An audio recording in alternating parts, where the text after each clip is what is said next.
the modern industry begins in the 19th century, but its predecessors go back to every known human civilization. I think I can hardly think of a single product that we use today that wasn't used 400 years ago, 1,000 years ago, even 3,000 years ago.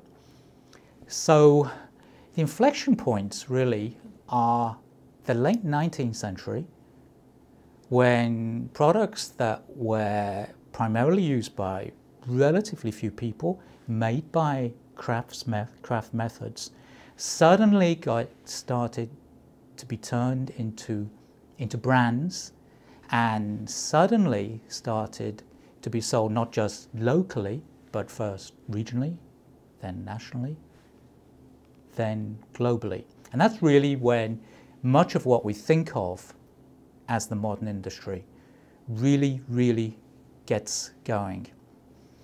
Then, if we're looking at stages in its subsequent growth, I think Hollywood was really very important, because Hollywood kind of, if you like, raised the stakes of appearance, and it also served as a medium for taking beauty ideals around the world. And by the 30s, people in towns almost everywhere in the world had access to a cinema. They could see representations of beauty, particularly hairstyles, particular use of cosmetics. And I think that was enormously important. And if I'm thinking of a more recent inflection point, I'd probably say the 1970s, when we first begin to see some really serious criticism about some aspects of the industry, in particular its impact on people's health.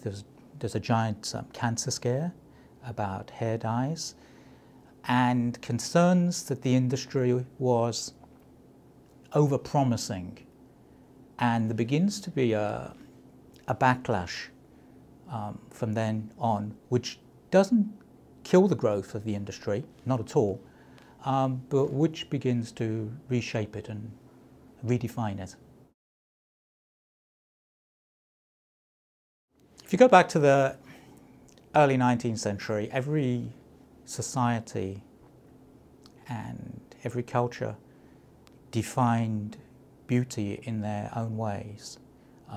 People looked completely different around the world.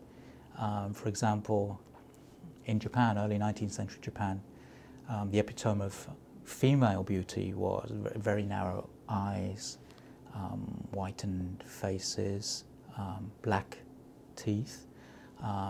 Elite men, aristocratic men in Japan, used cosmetics. They also whitened their face. And you could tell the same story about every other society. What happened over time was this, we could call it a homogenization of what it meant to be beautiful, spreading out throughout the world. And beauty came to be, consumers came to see beauty in very much more sort of uniform, or you could say restrictive terms. And this, this conception of what it meant to be beauty was reinforced by television, by Hollywood, by the whole ecosystem of the beauty industry, of magazines, the gatekeepers of beauty. So consumers, if you take a long-term historical perspective, consumers' conception of what it meant to be beautiful narrowed and homogenized dramatically.